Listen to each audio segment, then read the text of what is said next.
Welcome to the Shakaama Live Show with your host, Shakaama. So I didn't really make a Black History Month video, so I'll be doing a little bit of quote-unquote Black History videos, just as a, just to give you some inside information. Leading up to Black History, YouTube kept emailing me, are you Black? Do you want to be a part of Black Voices or whatever? And which is really funny, because that also happened on Facebook, that happened on Instagram, that happened on Twitter. So it's funny, without any contact, they still know that I'm Black. Now, you might just already have dismissed that entire thing, but that's just, of course, one aspect of who Shakaama is. And they know that aspect. I want you to put on your thinking cap for a second. They probably have a profile on everybody listening to me. And in that profile, they probably have every aspect that makes Jim, Rob, Tyrone, Chad, Biffle, Sarah, Jane, Joseph, Jaime, Jesus. They probably have every single aspect that comprises who you are. If they could, out of the blue, email me personally and say, are you Black? Not only that, but even websites that I haven't filled out anything more than just my name and email address, didn't put any interest, what are you interested in, didn't put out any of that stuff, also send me stuff like that. I'm not trying to instill fear in you. I'm trying to make you aware of stuff. A lot of you identity politics people love to talk about your identity. I'm here to tell you that is the sort of stuff the information that you need to keep to yourself.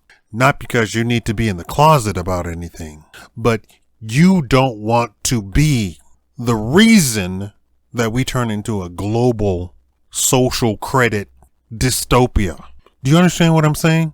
I don't care if you were a dragonkin, owlkin, werewolfkin, all of that stuff. I don't care. You should keep that to yourself and only share that information with the people who actually care. And when I say actually care, I mean the people who actually care about you. No, I'm here to tell you, not every dragonkin cares about you. Not every werewolfkin cares about all of werewolfkin. They care about themselves and the people who are nearest and dearest and close to them. You don't actually have a group. I'm here to tell you, this is the unvarnished truth. We're going to get to my video in a second because obviously I went out on a tangent. As the internet dad, I'm here to tell you, they don't care about you. And these corporations definitely don't care about you. To these corporations, you are a number, and they've got a profile on you. This is Sarah 12305. Here's her profile. This is Samantha 52-EF. Here's her profile. That's it. You're just a number. They don't care about your politics. Hollywood doesn't care about your politics. Hollywood doesn't care that you're a woman. They want to make sure that you possibly spent your money and went and saw the movie so that the advertisers can advertise to you. Do you not know what a movie is about? All the AAA movies are about right now? I want you to, the next time you go to a movie, bring you a little pad and paper and pencil, not your cell phone, pad and pencil. And as you're watching the movie, I want you to write down every brand name of things that you see in the screen for the whole movie. I guarantee you will have over 500 names on your little pad. That's what's going on. It's all very subtle. They're not mad at men, straight women, for not going to see the movies because of inclusivity or whatever the flavor of the month is. They're mad that the straight men and straight women didn't go watch the movie so that the advertisers couldn't advertise to them. That's what they're mad at. They don't care about your politics. That's not what any of this is about. The feminist movement, it's not for women. It has never, not for 1 second, benefited women. But it has generated an entire labor force that has kept wages down for 70 years. No, more than that. What is it? I'm trying to do math in my head. 80 years. 80 years. It's more than 80 years, but we'll settle on that. They got women out of the house and into the corporations. And they keep talking about, well, there's no women in this business. There's no women in this business. There's no women in this profession. And as much as they push for women to go into A, B, and C profession, women don't want to be in A, B, C profession, but they can't come out and say that. And the whole idea is that women who go into a certain profession drops the wages and salaries down of men in that profession. That's what this whole thing is about. We were steadily increasing wages and salaries up until the point where 50% of the population suddenly flooded into the marketplace to work. So now, Mr. John Smith, I'm sorry, we can't pay you a salary of $20,000 a year. I'm going back 80 years ago, right? I'm sorry, we can't pay you a salary of $20,000 a year because Susie, Jane, and Samantha have all come in and applied, and they said that they will work for $10,000 a year and be happy to do it and be happy to do the work of 3 men. Women aren't underpaid. They're wage suppressors. There is no gender pay gap. There's wage suppression. Let me get on with the video. I was going off on a completely different tangent. We're going to talk today about the lie about black marriage, dating, and interracial marriage. It's all a lie. Everything that you've and divorce. I'll cover divorce too. Just as a bonus at the very end. I'll cover divorce. There's a complete farce about divorce. And the news is going to, and I kept saying, I just know that is not the case. We'll talk about the divorce. We'll get there. We'll get there. We'll get there about divorce. Watch the whole video. It's all a lie. It's all a lie. And I'm here to tell you, I'm sorry. For you all who don't know, I'm Shakaama. I live in Nevada, and I am a licensed journalist. My specialty is in investigative journalism.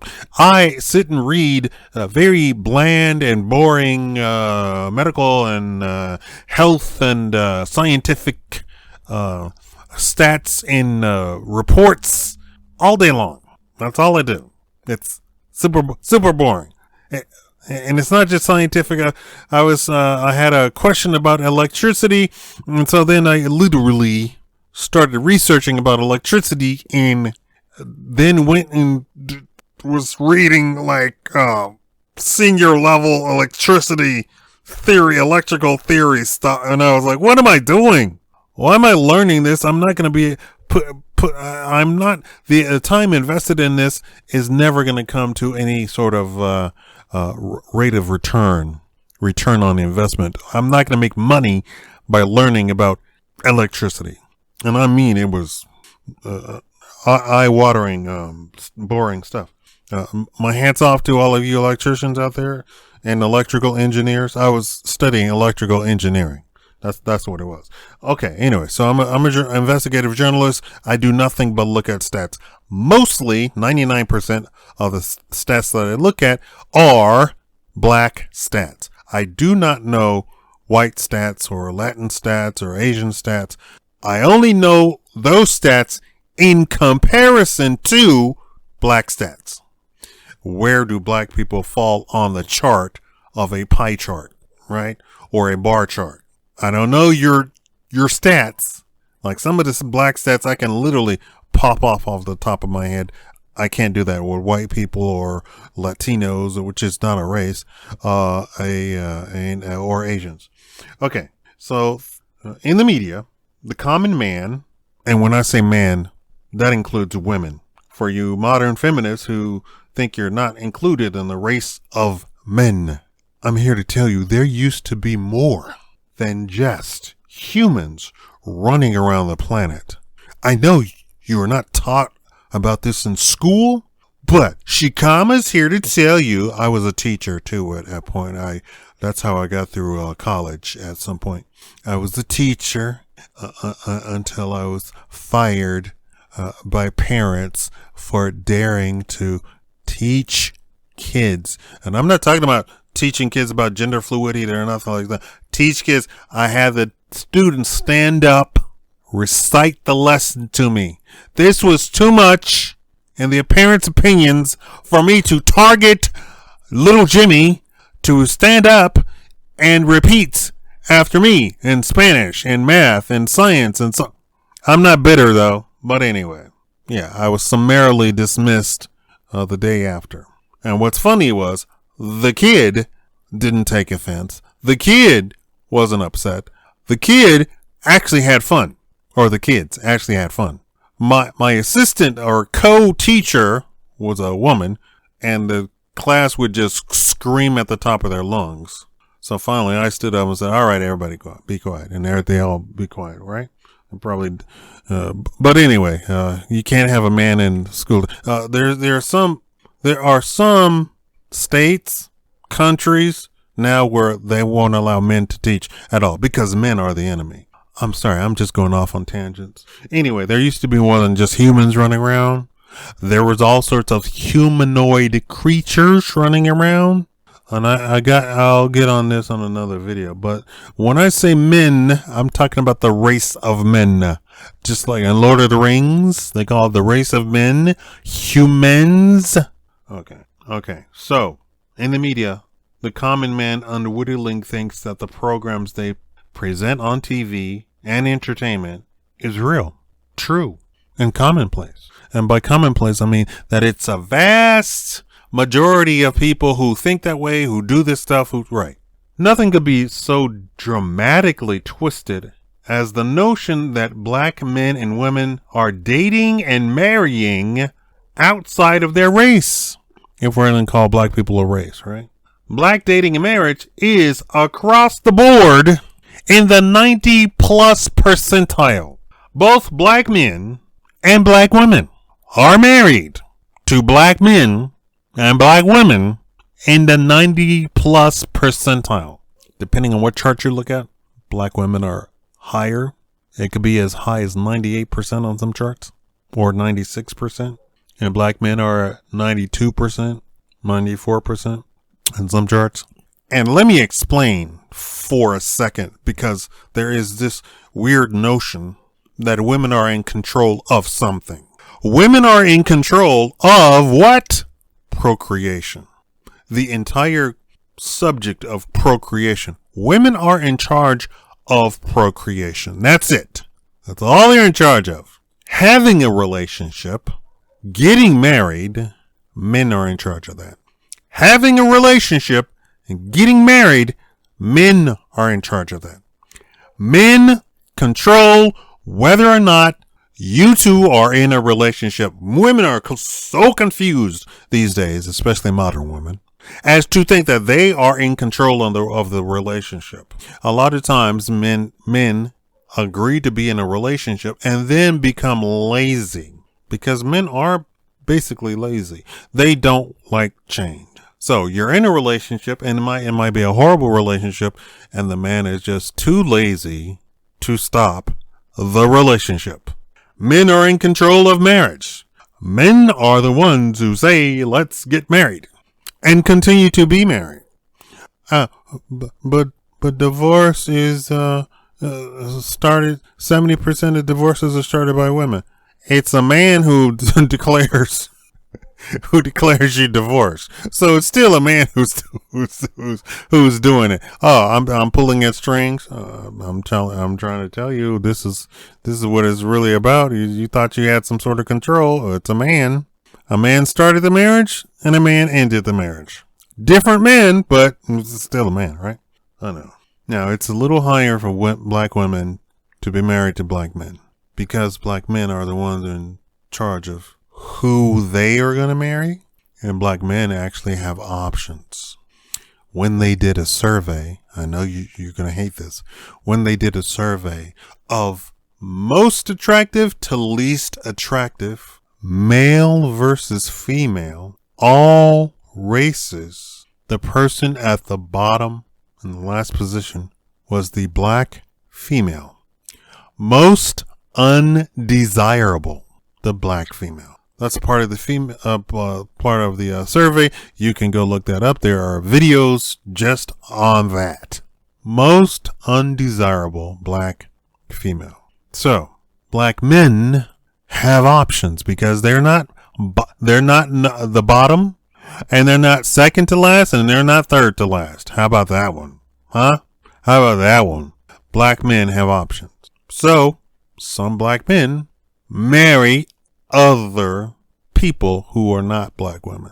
But, be that as it may, both black men and women marry each other to the tune of 90+%. Now, for black women, they will eliminate themselves out of the dating pool, out of the marriage pool, of their own accord. Nobody told them to do it.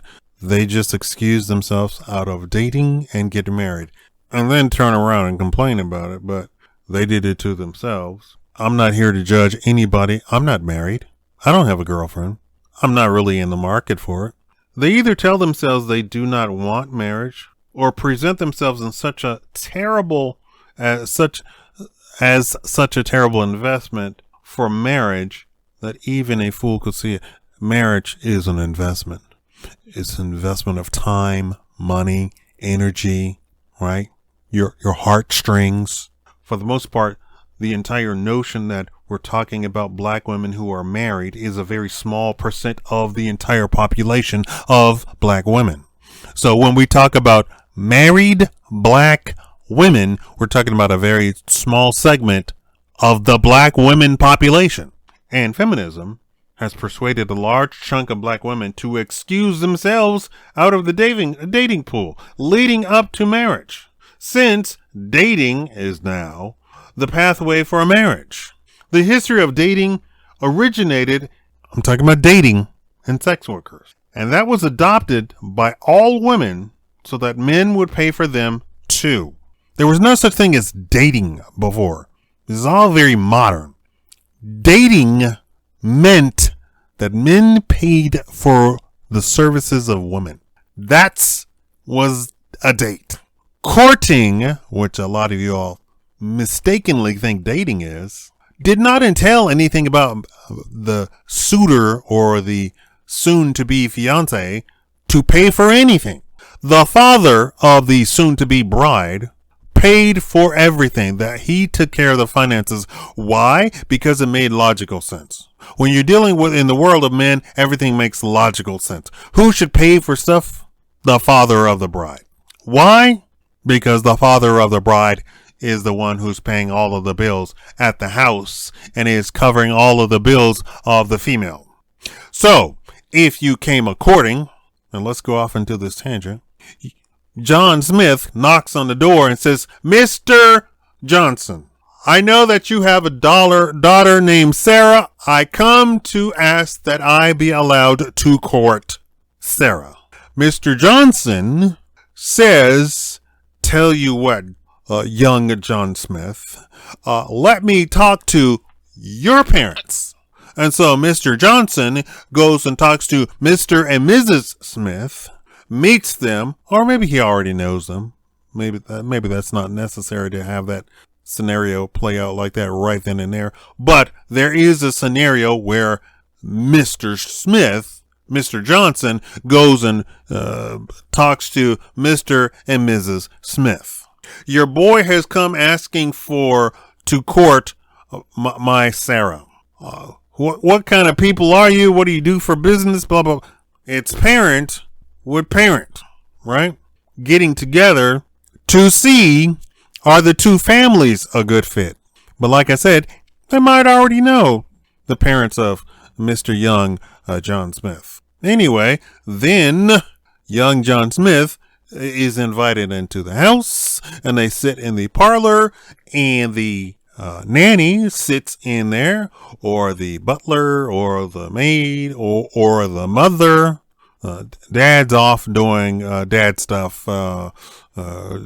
paying bills and making phone calls or whatever he's doing, right? But, or if the phone is invented. Before the phone was invented, he's off doing, counting his gold pieces, whatever he's doing. He's not going to be a chaperone, but the courting is chaperoned, and the father of the bride is the one that pays for everything. Oh, you want to go out to dinner? Okay. Dad, we're going to go out to dinner. Okay. Here you go, chaperone. Still chaperones. Here's some money to take my daughter out to dinner. And the chaperone pays for the dinner. The young man, doesn't pay anything ever. Nothing. Come time that they like each other, and he says she's a good fit, and she says he's a good fit. The wedding. Who pays for the wedding? The father of the bride. Why is it that the father of the bride is paying for everything? Because the father of the bride has been paying for this young woman all of her life. They're going to get married. The father of the bride says, tell you what, I know that my daughter is going to be a financial burden on you, so here is a dowry. Here is some money for you to take care of her as if you were me, her father. Here you go. Not everybody had a father like that, which meant that a lot of women went without, because even if your father was poor, you couldn't saddle yourself on some man and have some man who was poor suddenly start taking care of you. Your poor father took care of you because he had to take care of you. So there was no courting among poor people. They just got married. And they got married in the most non-financial way possible. And they lived a very non-financial life. And that was okay, because that's just how it was. Now, the well-to-do men would go and hire the services of a lady of the evening. They would go out for dinner. The men would go out for dinner with the men and drinks. And the ladies of the evening would then come along. And the men would pay for the women's services. It came to pass that women saw that men were willing to pay for the services of women and said, well, I don't have a dowry. My dad doesn't have a dowry, and my dad can't afford a wedding. Why don't I start demanding that men date me? But I'm going to maintain the illusion that I am a prim and proper woman, although I don't have a dad to cover the cost of courting. So I'm going to demand that the man pay for courting. Okay. And the key here is that the woman maintained the illusion that she was pure and respectable and honorable and graceful and yada, yada, yada, right? So then the idea is that you're dating to get married, as if you were courting. The whole idea of courting is that you're going to get married. So then at first, dating was the pathway to getting married, but the financial burden switched to the man, the boy, the young man, right? Young gentleman. But the woman had to deny the man, the young man, everything until such time as they became married. That's the whole point of it. Fast forward 100 years, and dating is then switched to the man pays for stuff and the woman will do whatever she wants to do. As women sought to be equal and didn't stay home in her father's house, those expenses passed on directly to random men. And the notion that men are financially burdened with women was reversed, so that the man took on that burden himself, and her father no longer paid for the financial burden. Understand what I just said. The notion, the idea that men are financially burdened by women, the idea, although it's still going on, the idea that the woman is not a financial burden passed on the financial burden from the father to the man, the young man. Once women realized men would pay for ladies of the evening, they sought to have the men pay for them too. As the sexual revolution exploded, women then took on the role of the lady of the evening and demanded they be paid just like the lady of the evening for services rendered. In fact, they got laws passed to restrict ladies of the evening all over the country. Common women no longer desired to distance themselves from ladies of the evening's reputation, and so dating became a thing for every woman. Legally speaking, however, the law still recognizes the woman as a financial burden to men. This is the entire point of today's divorce system. In today's dollars, a father would be giving a man $500,000 or more for both the future financial burden of taking on a woman, his daughter, and also providing a woman with a similar lifestyle that the father provided her growing up. Men are shocked that their role as the victims of the system of financially taking on a woman never changed. But the father giving the money to take care of the daughter was totally removed. It is utter insanity that women are demanding a 20-year-old fork over a huge chunk of his net worth for a wedding that before was covered by a man who was 50 plus years old. Financially speaking, a 50 plus year old man, on average, is light years ahead of a 20-something year old man financially. Now more than ever, this custom needs to return. But you have to have a father in the house for that custom to return. The whole idea of the dowry was to ensure that the young man would be able to take care of himself and the wife, the daughter of the father, right? So when I say it's $500,000 in dowry, that's what it would be, right?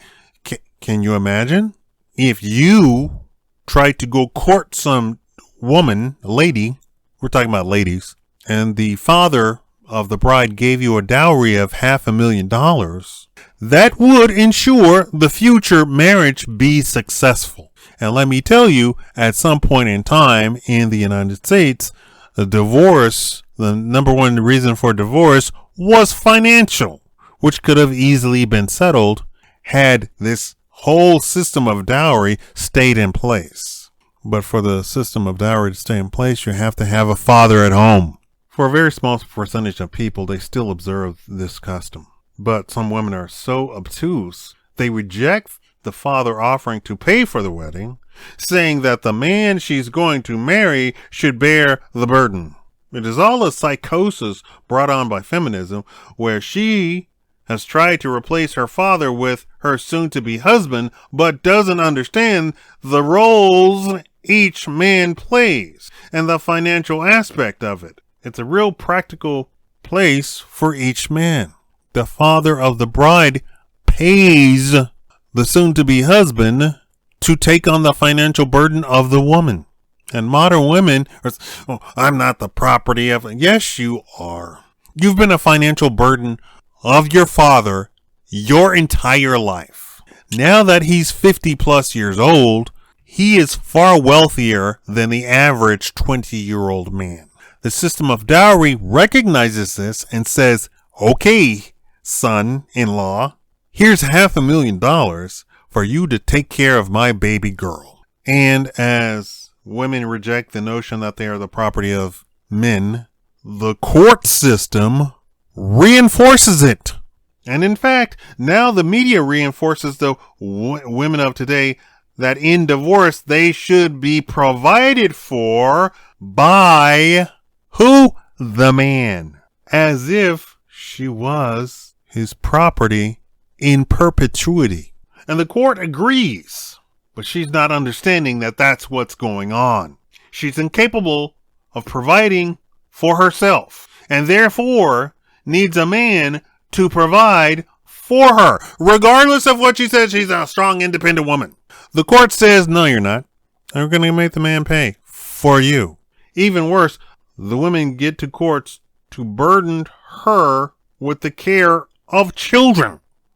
That wasn't the case before. A long, long time ago, if your particular area was so progressive as to allow divorce, and a lot of you all don't know the history of the United States. The United States was very much a very super duper religious place. Each state had their own state religion. I know you said you've been taught separation church and state. Well, the early America, that was not the case at all. And in fact, it was, what's the word for religious leader? That is how the states were actually run.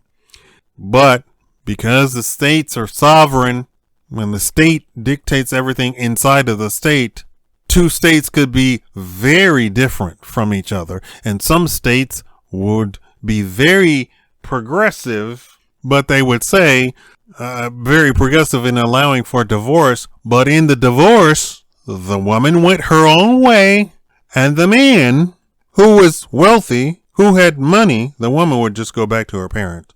The man who was wealthy, who had money, who had a household, who had maids, servants, and so forth and so on, got the kids. Why? Because it made logical sense.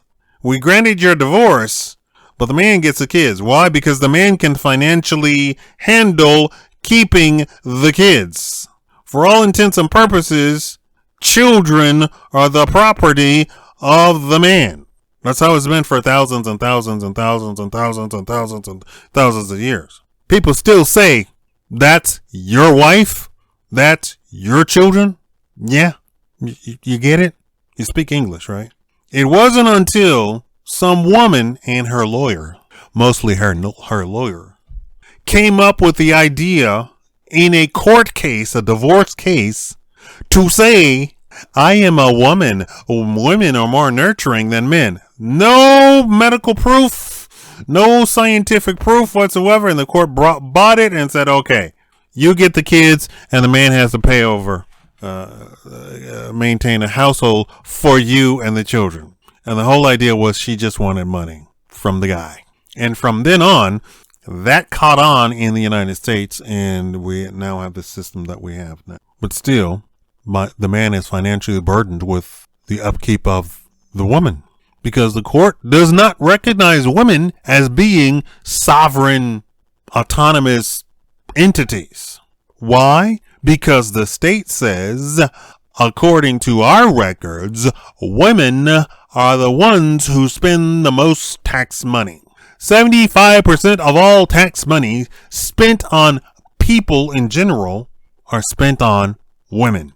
Women use 75% of the taxes just by being women. To alleviate the state from having to fork over possibly 75% of tax money, they have put the financial burden of the upkeep of a separate person altogether, completely adult and capable of working, on the man. To escape from having to pay for women, the state has financially burdened men with upkeeping women even after divorce. It makes no sense, and it doesn't apply if they haven't been married that long, right? From 0 to 10 years, you get no money from a man because they consider that to be, a fluke, right? You could have gone on a vacation, away from each other for that long, and then, and come back and say, oh, this just didn't work out, right? The state doesn't want to pay the taxes, so the financial burden goes on to men, because ultimately the man is the one with the coin. The man is the prize. The man is the one who chooses. Some men are foolish with their choices, but that does not mean that it isn't the man who chooses. Feminism has twisted the minds of women to think they are the ones with the choice. They're not. They never had a choice, and they still don't have a choice. They connive and trick men to choose them, but it's the man that has the choice. When I say the connive and trick men, I mean, let's look at online streamers, online female streamers. Give me donations. They're conniving and tricking the men into giving them money. Any female streamer has probably a lifetime's worth of money compared to the very men that are donating $10, $100, $1,000. Much, much richer, but they still play this role that, hey, you want to be with me, you have to donate money, right? Given them that men have the choice of who's burdened with financially for the most part, men are choosing no marriage and no dating now. This means black women, who are the most confused of the entire bunch of women of all races, of all groups, now have the lowest marriage rates of everyone, including black men. So all black men, except for a few, can marry black women, and black women will still be left out, even if she wants to be married. But I keep stressing to you, 90+% of black men are marrying black women, and vice versa. So we come to the media telling black women, for dramatic and shocking news, that black men aren't marrying nor dating black women. The media tells black women that black men are against them. It is categorically a lie across the board. Even with the laws preventing interracial marriage completely removed, black men and black women still marry each other 90+% of the time. Even with those laws completely removed, there is not masses of interracial dating nor marriage. When you see a black man or a black woman with something other than their own, you're seeing, you're witnessing, you're beholding a unicorn. You literally have a higher chance of seeing an albino black person than seeing an interracial couple. What's so ridiculous is, and I want you to pay attention now that I'm saying this to you, I want you to pay attention. It's so ridiculous that you have Google pictures, television shows, advertisements, all showing black men with white women, or black women with white men, or Jose. It's not working. It's propaganda to destroy the black marriage, right? It's all points bulletin. We must destroy black marriage. It is not happening. You know why it doesn't happen? Do you know why black men marry black women? Out of all of the stuff that you hear black men complain about black women, and all of the stuff that you hear black women complain about black men, do you know why black men and black women almost 100% marry each other? Is because black people have gone through some stuff, and you can look at a black woman, or you can look at a black man, and you just know. Y'all understand that statement? You just know. You can feel it. I'm a dark empath. I want you to tell you that all black people are empathic to some degree. It doesn't matter how rich a black person is. It doesn't matter how poor a black person is. You just know. And it used to be, and this is changing for the worse, it used to be a black man could come home and he wouldn't have to say anything. And the black woman would go up to her man and just hug him. He didn't say, I had a rough day at work. Didn't have to say it. She just knew. This is why black people marry each other to the 90+ percentile. You just know.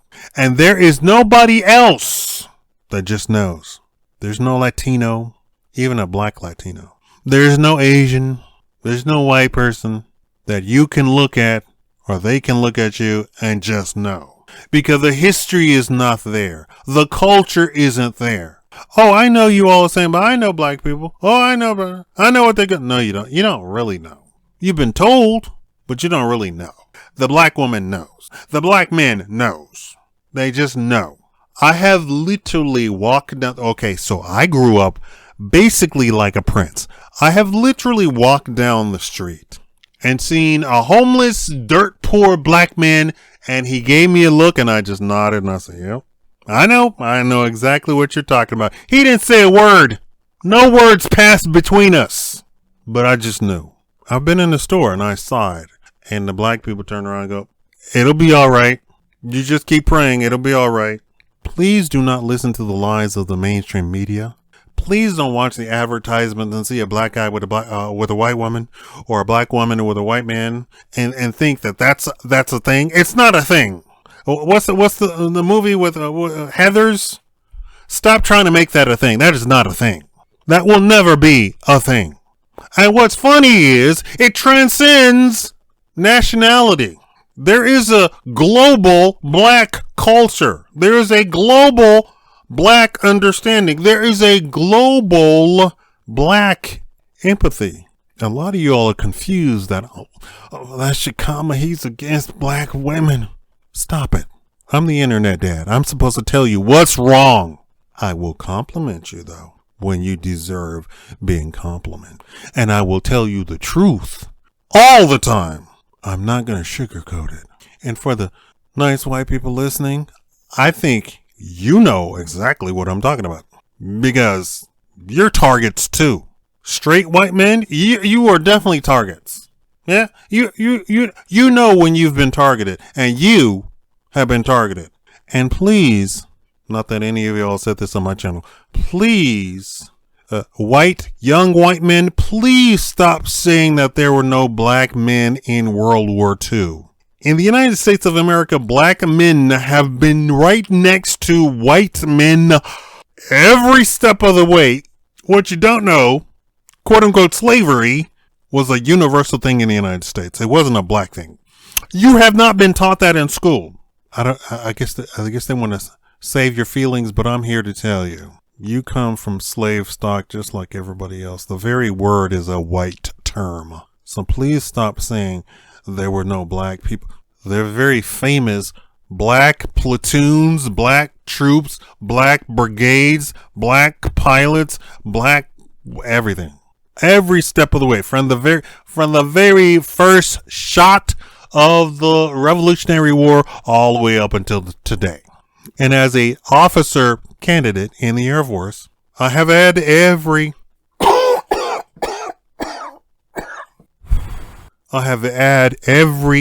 serviceman in every service, in every branch, tell me, oh, in the enlisted, we're all brothers.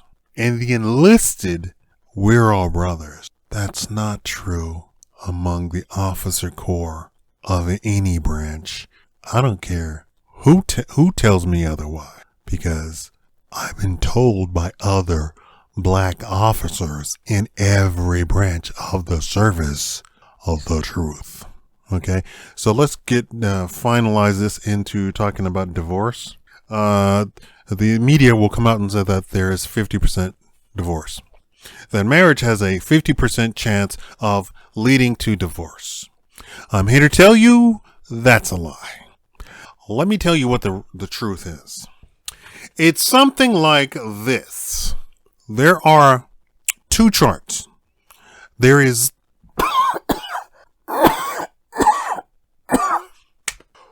I need to take my medication. I'm sorry. There are two charts. There is a financial chart, and then there's a financial chart, and then there's an education chart. I don't know what's going on. There's a financial chart, and there's an education chart. I'm sure, just off the top of your head, you can guess what they look like. The higher you go in each of the charts, the lower the divorce rate. Not only that, anecdotal evidence, because people aren't going to be honest. Anecdotal evidence. Let me first get into the charts. So, the higher you go up the financial chart, the less the divorce rate. It gets down into the teens when you get into the nosebleed section of finance, of wealth, right? So, super duper wealthy people don't get divorced. Just don't get divorced. And let me tell you this. I'm a third-year law school student on a very extended vacation from law school. I need $100,000 to get my law degree and be a lawyer. I don't have $100,000. I'm very open about I do not have $100,000 anymore. Let me say this. When you're super duper wealthy, as a family, you do not want your son to be taken to the cleaners by your daughter-in-law, right? So, there are all sorts of laws that are passed that you, as a poor person, an average person, can also take advantage of. There's all sorts of laws passed that says if this is an inherited asset, it is not a part of the communal assets for marriage, for the marriage. So, in case of divorce, the wife, soon to be ex-wife, isn't going to divvy up that stuff. Now, this is how you know a lot of the billionaires that you see getting divorced, or the millionaires getting a divorce, aren't part of old money. They don't have a family with money standing behind them. They are self-made millionaires. They are self-made billionaires. So the people I'm talking about is all old money. They got a whole bunch of laws passed saying, we are going to bequeath an estate to our son.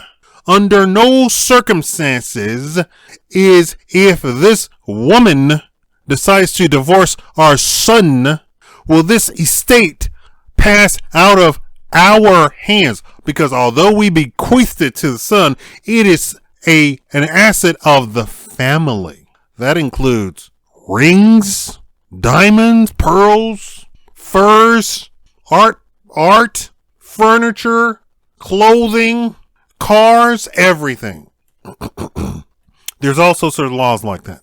Now, when I say you peasants can take advantage of these laws, I'm not going to go into it, but please look up living trust, irrevocable trust, revocable trust.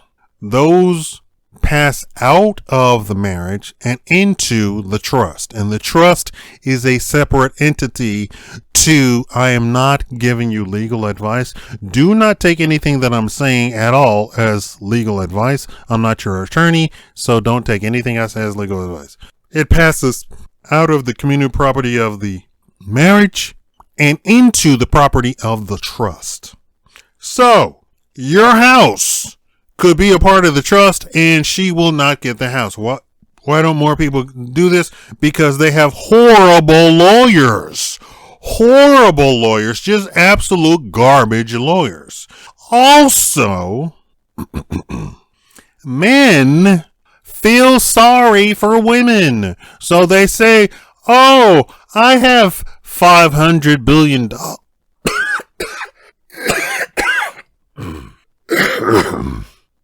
I have $500 billion. I'll just give her half. I'll still have $250 billion. I'll be fine. That's true, but it's the principle that counts, right? Especially to some woman who is basically just using you for your money. But that's how you peasants can take advantage of those laws. You have to get an attorney that's worth his salt. Can you imagine? Also, if you find an attorney who's worth his salt and you suspect that your wife is going to propose divorce, go to talk to that attorney immediately. And also, when you're writing your prenup, don't don't rest all of your laurels on the prenup, because judges have been known to completely rip up prenups, because judges the state does not want to pay for welfare for people. Period. So if a man has money, they will go after that money, especially if the judge suspects that the woman is trifling and is not going to get a job. They'll literally just rip up the prenup and say, yeah, it doesn't exist. I don't recognize this. Although the very definition of being a judge, the main purpose, just like the president has one main one main power, which is to protect the United States, which 99% of the presidents did not do. There was only one president that I know of in my lifetime who has done so, and I'm not going to mention his name.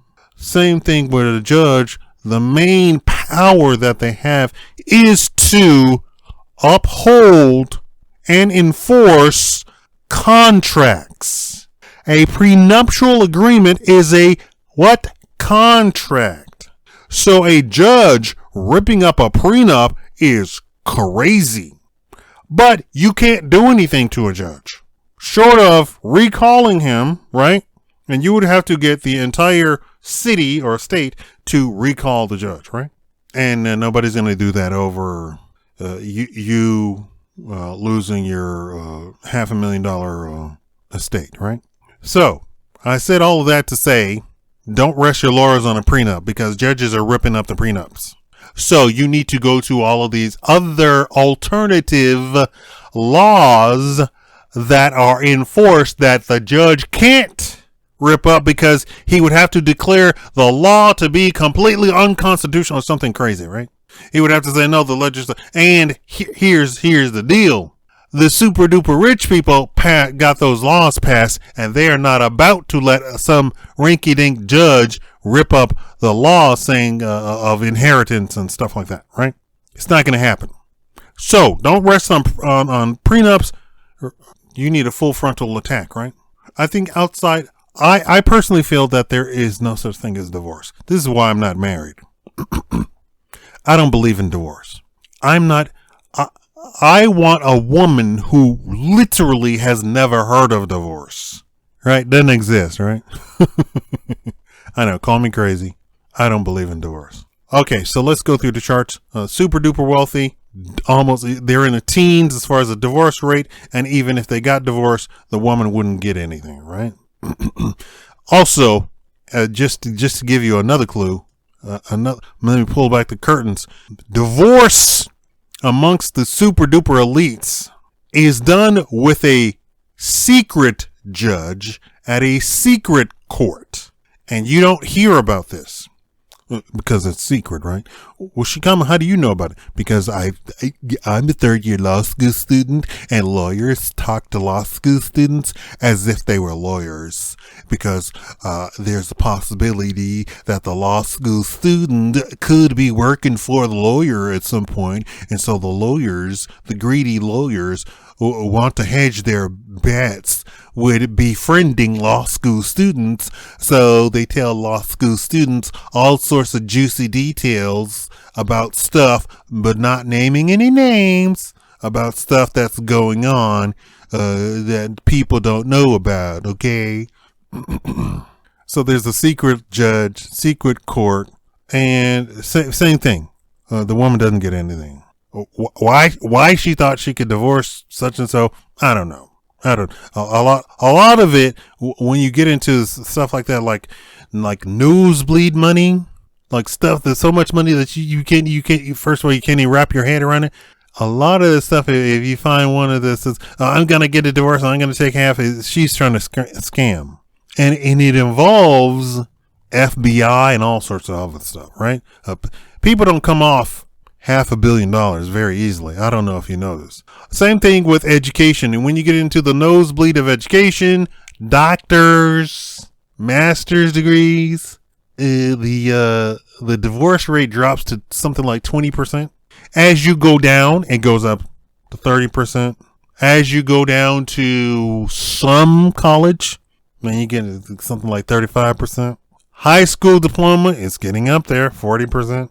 Some high school is up there like 50%, 50 something percent. Same thing with finance. How much wealth you have. As you go down the chart, goes from teen to 20 something to 30 something to 40 something to 50 something. So no, marriage doesn't have a 50% chance of ending in divorce. Now, tell me if you have a college degree, are making over $50,000 a year or $60,000 a year, and your woman divorced you. She has been brainwashed, because most women in those circumstances, 7 times out of 10 would remain married. 7 times out of 10. If you happen to be that weird outlier, you chose the wrong woman. Period. If you are making $80,000 and you have a master's degree and the woman divorced you, you have a weird woman. I keep saying woman is because 75% of all divorces are started by women. So when you say the word divorce, you're talking about women. Period. Point blank. Those are the facts. I don't need your feelings. If you have a master's degree and you're making $80,000 a year and your wife divorced you, you chose the worst possible woman imaginable, because it's supposed to be what is a 1 in 5 chance to get a divorce. So you roll those dice and you landed on 0. And once you get into 100,000, 200,000, I wanted to touch on this. Once you get up to something like that, 200,000, 300, once you get into the 1%, people start negotiating. Okay, you know what? I don't really love you, but I am not going to divorce you. So we need to work out a deal. I'm not going to divorce you, but I can have a boy toy and you can have a girl toy. Okay? I'm of the opinion that if I get married to somebody, it's just me and her, right? Nobody else. To even suggest that to me would be so offensive to me as to make my blood boil right on the spot. But that's what they do.